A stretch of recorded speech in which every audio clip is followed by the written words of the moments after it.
Hi hello welcome to post 360. నేను మీ మురళీ రాపల్లి.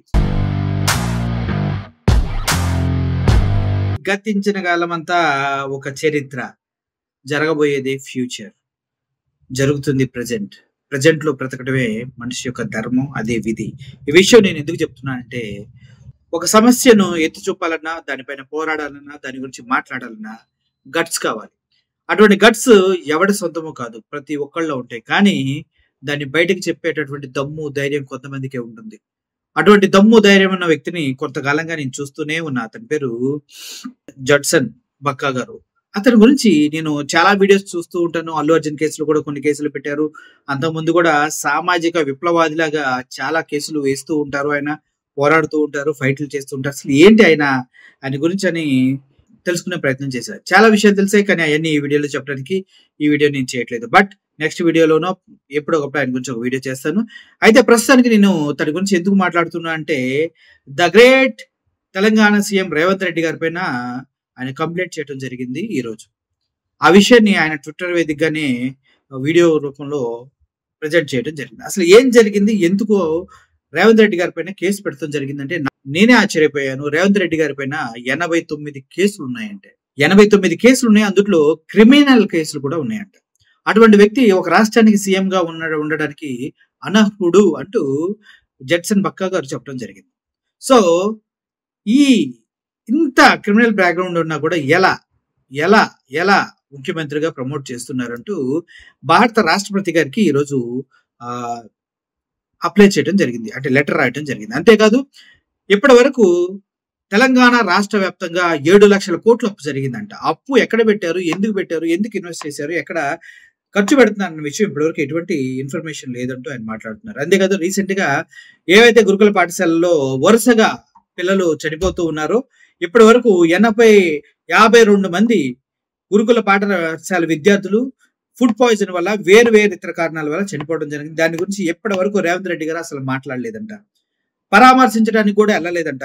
చెప్పడానికి నీతులు ఉన్నాయి, చేయడానికి మొత్తం గోతులే అన్నట్టు రేవంత్ రెడ్డి గారు సంధ్యా 70mm థియేటర్ దగ్గర జరిగిన తొక్కిసలాట్లోనూ లాఠీ చార్జ్లోనూ రేవతి గారు మరణిస్తే అల్లు అర్జున్ గారిని బాధ్యుడిగా చేస్తూ అసెంబ్లీ సాక్షిగా దగ్గర అరగంట సేపు మాట్లాడిన విషయం మనందరికీ తెలిసింది. అయితే ఇప్పుడు అర్థం కాని విషయం అంటే, అల్లు అర్జున్ ఒకడే కారణమా అంటే కాదు అక్కడ. కానీ ఇక్కడ రాష్ట్ర గవర్నమెంటే కారణం గురుకుల విద్యార్థులు చనిపోవడానికి. ఆ గురుకుల విద్యార్థుల మరణానికి కారణం ఎవరు?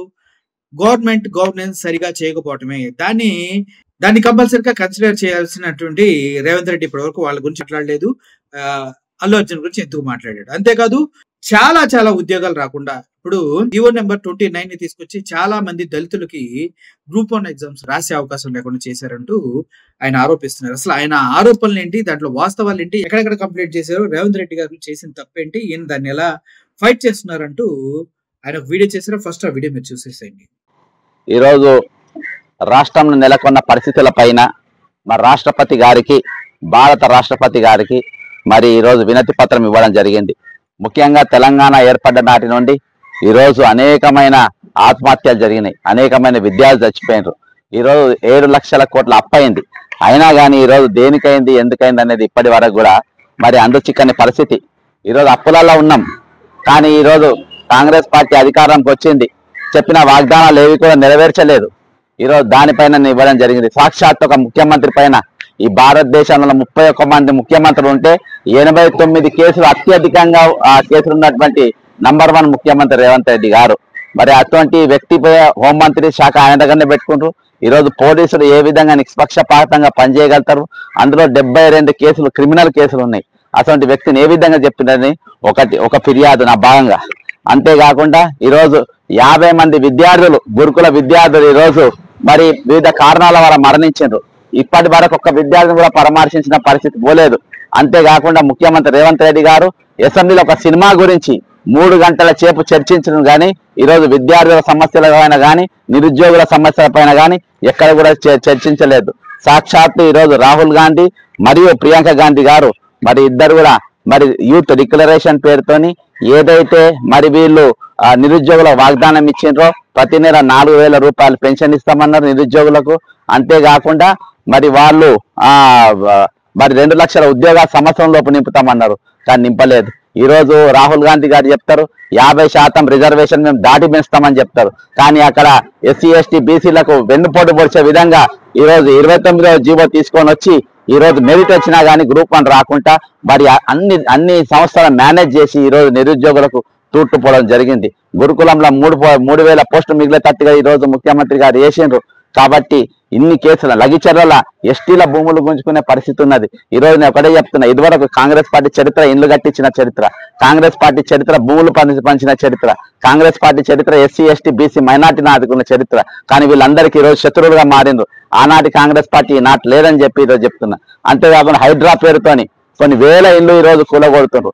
పంచాయతీరాజ్ చట్టాన్ని, మున్సిపల్ చట్టాన్ని, మరి ఏది ఇరిగేషన్ చట్టాన్ని, రెవెన్యూ చట్టాన్ని ఇవన్నిటి కూడా ఈరోజు తుంగలోకి దొక్కి మరి మధ్యతరగతి వాళ్ళు కట్టుకున్న ఇల్లు నిర్దాక్షిణంగా కూలగొట్టడం జరుగుతూ ఉంది. ఈరోజు సాక్షాత్తు ఒక రంగనాథ్ గారి ఇల్లే మరి ఆ ఎఫ్టీఐ ఏది బఫర్ జోన్ లో ఉంటే మరి ఆయన ఒప్పుకోలేని పరిస్థితి. అటువంటి అధికారులను పెట్టి ఈరోజు ఇష్టానుసారంగా వ్యవహరిస్తున్నారు. కాబట్టి ఒక 89 కేసులు ఉన్న ముఖ్యమంత్రి, హైడ్రా పేరుతో ఇండ్లు కూలగొడుతున్న ముఖ్యమంత్రి, ఫార్మా ఇండస్ట్రీస్ పేరుతో లగిచర్ల కాల భూములు గుంజుకుంటారు ఎస్టీలై పోతే ఇష్టం వచ్చినట్టు కొట్టిండ్రు. మానవ హక్కులు అనేది ఉల్లంఘన జరిగింది. ఇటువంటి ముఖ్యమంత్రి ఉండడానికి వీలు లేదు. కాబట్టి మంచి పాలన ఇక్కడ అందించాలంటే ఇక్కడ ప్రభుత్వం మారాల్సిన అవసరం ఉన్నది, ఇక్కడ ముఖ్యమంత్రిని మార్చాల్సిన అవసరం ఉన్నది. కాబట్టి వెంటనే తెలంగాణలో ప్రస్తుతం ఉన్న ప్రభుత్వాన్ని మరి దాన్ని సస్పెండ్ చేసి మరి నూతన సమర్థవంతమైన పరిపాలన అందించే మరి ముఖ్యమంత్రిని అక్కడ నియమించాలని చెప్పేసి రాష్ట్రపతి గారిని ఇందులో మీరు ఇన్వాల్వ్ కావాల్సిన అవసరం ఉందని చెప్పడం జరిగింది. ఈ రోజు బస్సు యాత్ర పేరుతోని నిరుద్యోగులను ఊరూరు తిప్పుతారు. నీకు చచ్చిపోయిన వాళ్ళ లిస్టు పేర్లు ఇవన్నీ చచ్చిపోయిన వాళ్ళు, విద్యార్థులు చచ్చిపోయిన వాళ్ళ పేర్లు, మరి లగిచర్ల భూములు గుంజుకున్న వాళ్ళు ఎన్హెచ్ఆర్సీలో చేసిన కేసు. కాబట్టి ప్రతి ఒక్కరు కూడా ఈ రోజు ఇందులో పొందుపరిచి వాళ్ళకి ఇవ్వడం జరిగింది. ఈరోజు నిరుద్యోగులను బస్సుల యాత్ర చేపించి ఊరూరికి తిప్పి ఓట్లు వేయించుకుంటారు, గెలుస్తారు, మళ్ళీ వాళ్ళనే ఈ రోజు ఆగం చేస్తారు. అటువంటి పరిస్థితి ఉన్నది. కాబట్టి ఖచ్చితంగా ఈ రోజు నేను అన్ని కూడా డాక్యుమెంట్స్ ఇవ్వడం జరిగింది. మీరు ఈ రోజు సినిమాకి ఇవ్వాల్సిన చర్చ ఏదైతే జరిగిందో నిజమైన అంశాలపైన ఈరోజు చర్చ జరగకుండా మరి ప్రజాస్వామ్యాన్ని కూని చేసే పరిస్థితి వచ్చింది. కాబట్టి ఆ ప్రజాస్వామ్యం తెలంగాణ బతకాలంటే ఖచ్చితంగా రాష్ట్రపతి ఇన్వాల్వ్మెంట్ అవసరం అని చెప్పేసి మరి రాష్ట్రపతి గారికి మరి వినతి పత్రం ఇవ్వడం జరిగింది. జై తెలంగాణ, అమరవీరులకు జోహార్లు.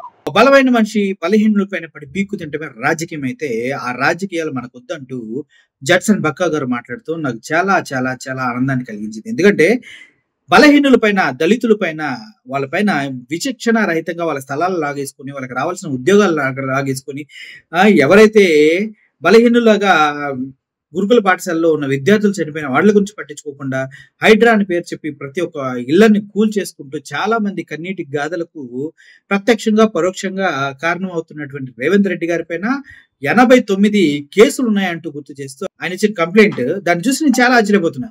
ఎవరికి ఉంటాయి గట్స్? ఆ గట్స్ ఉన్న వాళ్ళే తోపులు తురుములు. నా దృష్టిలో ఇతను కూడా ఒక విప్లవకారులాగా నాకు కనిపిస్తూ ఉన్నాడు. Hats off to you Judson Bakka sir. మీ పైన ఒక మంచి వీడియో చేయాలి, వీలైతే మీతో ఇంటర్వ్యూ కూడా చేస్తాను.